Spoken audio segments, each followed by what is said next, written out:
Oi, gente querida, tudo bem com vocês? Hoje eu quero trazer uma mensagem poderosa. Eu vou contar para vocês uma história para ilustrar a mensagem que eu vou pregar, que para mim é a melhor ilustração que eu já vi na minha vida a respeito da cruz. O tema da mensagem de hoje é 4 verdades expostas na cruz.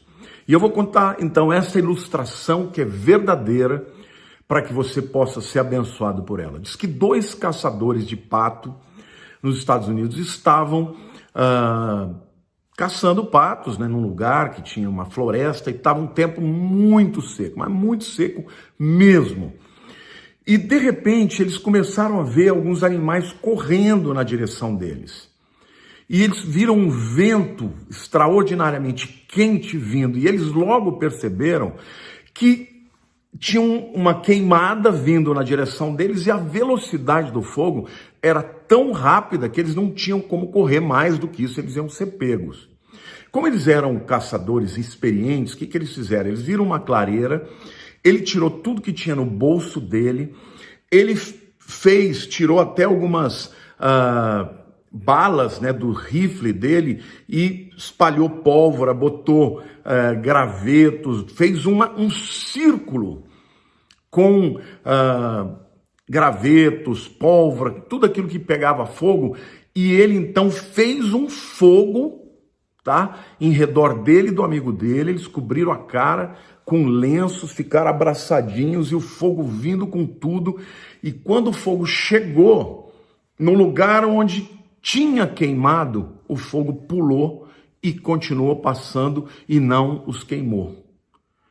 E qual é a moral da história disso? O fogo nunca queima um lugar que já foi queimado. Aí você vai dizer, puxa, pastor, essa história é verídica? Verídica, gente. Os 2 caçadores foram salvos do fogo, pelo fogo que eles fizeram em redor deles e, portanto, não foram queimados. E qual que é a aplicação disso? Porque, queridos, quando nós pecamos contra Deus, a lei de Deus faz com que nós tenhamos que pagar essa conta.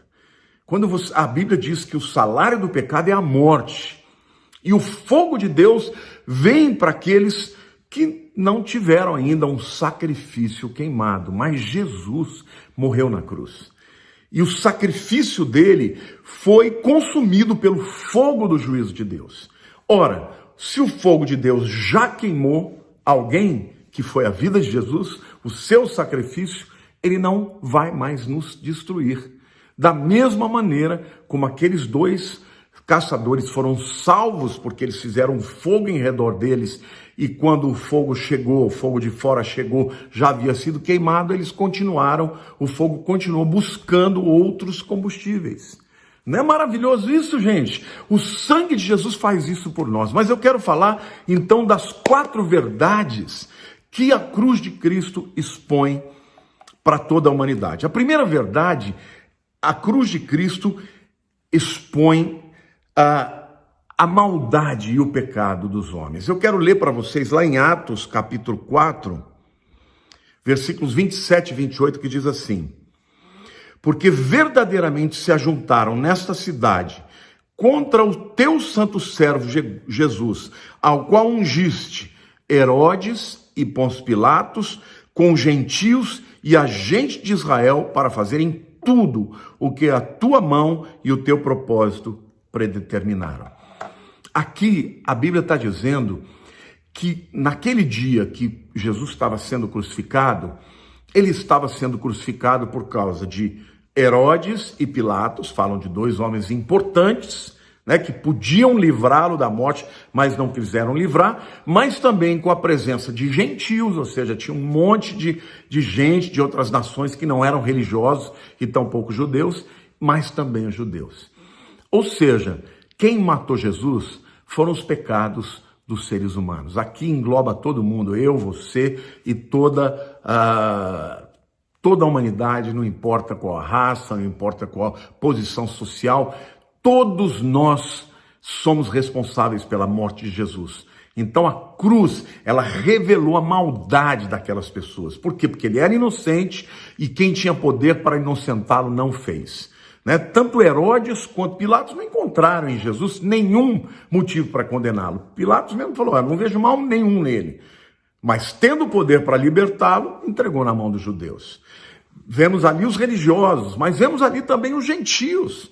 Então todos estes não só foram os responsáveis pela morte de Jesus, mas estavam ali presentes, muitos deles ali presentes, rindo, né? Zombando, você não é o filho de Deus, você não é o rei dos judeus, desce daí, te salve a nós mesmos, como disse o ladrão da cruz, né? Então a verdade é que a cruz expõe a maldade e os pecados de toda a humanidade. A segunda coisa que a cruz expõe e revela é a maior de todas as demonstrações do amor de Deus. 1 João, capítulo 3, versículo 16, diz assim: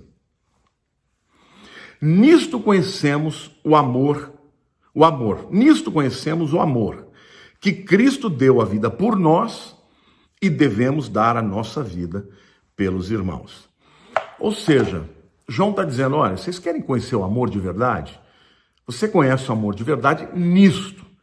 Jesus, o próprio Deus, se tornou homem, carne, foi santo a vida inteira, nunca pecou e assumiu voluntariamente a morte de cruz para nos libertar. Amor é isso, amor não é só boca, não é só palavra, amor é ação, é atitude, amor é trocar de lugar, é você dar a vida por quem não merece. Nisto nós conhecemos o amor de Cristo. Portanto, nós devemos amar os nossos semelhantes também. Então, se na cruz nós tivemos uma demonstração mais cabal, mais absoluta, a hipérbole, né, gente, da pecaminosidade, né, da decadência, da maldade do ser humano, na cruz nós também temos revelado a maior manifestação do amor de Deus por toda a humanidade. Glória a Deus, não é lindo isso? Na cruz nós também temos a maior demonstração da derrota de Satanás. Você sabia que ele já está derrotado? Os dias dele estão contados, meu querido. Ele ainda está com poder, ainda está fazendo, mas a derrota dele já foi conquistada na cruz. Aliás, antes da cruz, Jesus já venceu o diabo ali no Getsemane, quando ele falou, Pai, não seja feita a minha vontade, mas a tua vontade. E quando ele morreu, ele perdoou os pecados daqueles que iriam crer. Então ele tomou do diabo aqueles que ele estava impondo à morte, né? Ele desceu no inferno e tomou as chaves do diabo e levou cativo o cativeiro. Levou os que morreram esperando pelo Messias para Deus. Ou seja, o diabo já foi derrotado, meu querido. E eu quero declarar na tua vida que a derrota dele já foi estabelecida lá na cruz. E Hebreus 12, 14 diz assim: visto que, pois, que os filhos têm participação comum de carne e sangue, destes também ele igualmente participou, para que por sua morte destruísse aquele que tem o poder da morte, a saber, o diabo. As pessoas dizem assim, para tudo na vida tem jeito, menos para a morte. Tem jeito para a morte sim, e o jeito é Jesus. E ele não só venceu a morte, como venceu aquele que tem poder para matar, que é o diabo. A Bíblia diz, para isto se manifestou o Filho de Deus, para destruir as obras do diabo. Não é lindo isso, irmãos? Então, na cruz, ainda que Satanás imaginasse que ele estava tendo a vitória, na verdade era a derrota dele. Eu sempre gosto de imaginar que no dia que Jesus morreu, Satanás estava lá no inferno, celebrando, fazendo uma churrascada, né? Regada por muita bebida alcoólica, e de repente ele começa a ver ao longe, chegando uma luzinha, fala, mas aqui não é lugar de luz, e aquela luz vai crescendo, crescendo, e de repente que ele percebe que é o Filho de Deus, que está chegando ali, poderoso, para arrancar das mãos dele todos aqueles que estavam no cativeiro e levar para a presença de Deus no paraíso. Então, meu querido, a cruz não é uma demonstração de derrota, mas é a vitória cabal de todos os que creem em Jesus, contra Satanás e contra a morte. Por isso que Paulo diz: ó morte, onde está a tua vitória? Onde está o teu aguilhão? Amém? Jesus morreu e ele ressuscitou. Porque ele ressuscitou, nós também venceremos a morte. Então é a maior de todas as vitórias contra a morte, mas não só contra a morte, mas contra aquele que tem poder de morte, poder para matar, que é o próprio diabo. Amém? Então essa terceira manifestação da cruz, a maior vitória, a maior testemunha da derrota de Satanás. E por último lugar, a cruz é a maior manifestação da obra de Deus para a salvação do homem.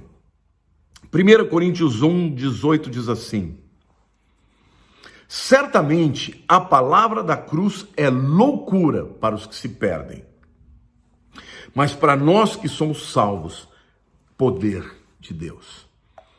Quem não tem relacionamento com Deus, não entende, acha que a cruz foi derrota, acha que a cruz é vergonha, acha que a cruz é literalmente loucura, né? Fraqueza de Deus ou de Jesus. Mas não, a Bíblia diz para nós que somos salvos, é o poder de Deus. É por isso que a Bíblia diz que em nenhum outro nome, nem nos céus, nem na terra, nem debaixo da terra, importa que sejamos salvos, senão sob o nome de Jesus. É poder de Deus, é a obra de salvação. Lá na eternidade, Deus já havia decidido. É por isso que Apocalipse 13:8 diz que aqueles que não tiverem Jesus vão adorar a besta, né? Todos aqueles que não tem os seus nomes escritos no livro da vida do Cordeiro que foi morto desde a fundação dos tempos. Ou seja, desde a fundação do cosmos, né? Lá na eternidade, Jesus já tinha morrido no coração de Deus, no seu próprio coração. O Espírito Santo já sabia. Quando chegou o tempo oportuno, ele nasceu de um nascimento virginal, ele viveu de maneira santa para que pudesse ser um sacrifício perfeito, mas quando chegou a hora, e é importante que você saiba, essa hora era uma hora determinada por Deus, gente, que lindo! Muitas vezes Jesus disse: não chegou a minha hora. Mas quando chegou a hora, ele disse: Senhor, é para esta hora que eu vim para este mundo, a hora em que ele iria morrer na cruz, a hora em que a obra de Deus extraordinária, poderosa, emanaria para toda a humanidade, para salvar os pecadores. Querido, nós vivemos num tempo onde a maldade humana tem sido multiplicada, pessoas fazendo as coisas mais horrendas. A gente vê pessoas fazendo maldades com animaizinhos que são inocentes, matando, judiando, mas nós vemos pessoas fazendo maldades ainda piores, fazendo maldades contra crianças, pedofilia, espancamentos. Você vê maldades, pessoas sendo capazes de fazer coisas que você não consegue nem olhar, né? Gente esquartejando a esposa, o marido, filhos matando pais. Essa é a maldade do homem. Isso foi exposto na cruz, mas foi exposto na cruz também a vitória, o amor de Deus por esses pecadores. A Bíblia diz: nisto prova o Senhor Deus o seu amor para conosco, pelo fato de termos morrido, Cristo ter morrido por nós, sendo nós ainda pecadores. Na cruz é manifesto também a derrota absoluta, cabal, definitiva de Satanás. E por último, meu irmão, é o poder de Deus nas nossas vidas, na minha vida, na tua vida, porque quando chegar a hora do arrebatamento da igreja, quando tocar trombeta, quem recebeu o sinal do Espírito, quem tem o sangue de Jesus sobre a sua vida, quem tem, meu irmão, o livro escrito no livro da vida, vai ser levado. É o poder de Deus para a salvação de todo aquele que crê, primeiro do judeu, mas também dos gentios, dos pagãos. Oh, glória a Deus, oh, aleluia. Você não precisa ser condenado. Quando vier o fogo do juízo, meu irmão, não vai passar sobre a tua vida. Lembre-se, porque o fogo não queima onde já queimou, e o fogo já queimou na vida de Jesus. O juízo de Deus já veio sobre ele, para que a salvação viesse para todos nós. Aleluia, glória a Deus, o Senhor te ama tanto, mas então, meu querido, abra o teu coração, rasga o teu coração, não importa o que você fez, a Bíblia diz, onde abundou o pecado, superabundou a justiça, não importa o que você fez, o sacrifício de Jesus é muito mais poderoso do que os seus pecados, ele é a provisão de Deus. Quando Abraão ia entregar o seu filho Isaque, e apareceu lá um cordeiro preso no arbusto. Quando Isaque pergunta, onde está o cordeiro? Ele diz, Jeová Jiré. E o Senhor proveu, e proveu através do seu filho Jesus. Então dá um glória a Deus aí, meu querido. Jesus é o Salvador do mundo, e o poder da sua salvação é para todo aquele que crê. Você não tem que merecer, você não tem que fazer por si mesmo, não tem que conquistar, porque ele já fez. Agora eu digo para você, meu amado, se você ainda não entregou a vida para Jesus, saiba que o fogo do juízo vai passar. E se o fogo não queimou já ao redor de você, como naquela figura, você vai ser queimado pelo juízo. E ninguém, entenda bem, a Bíblia diz que todos pecaram e destituídos estão da glória de Deus. Ninguém pode sobreviver a esta condenação que não tenha Jesus como seu Senhor e Salvador. Então, não perca tempo. Hoje, today is the proper time for you to surrender your life to Jesus. Hoje é o dia certo de você se render a Jesus. Amém? Hoje é o dia de Deus fazer essa obra linda de salvação que Ele já preveu desde a eternidade. Mas é você que tem que entregar a vida para Ele. Em nome de Jesus. Deus te abençoe. Se você já fez isso, então não ande debaixo de culpa, ande com alegria, porque a graça de Jesus é para todo que crê, em nome de Jesus. Deus te abençoe.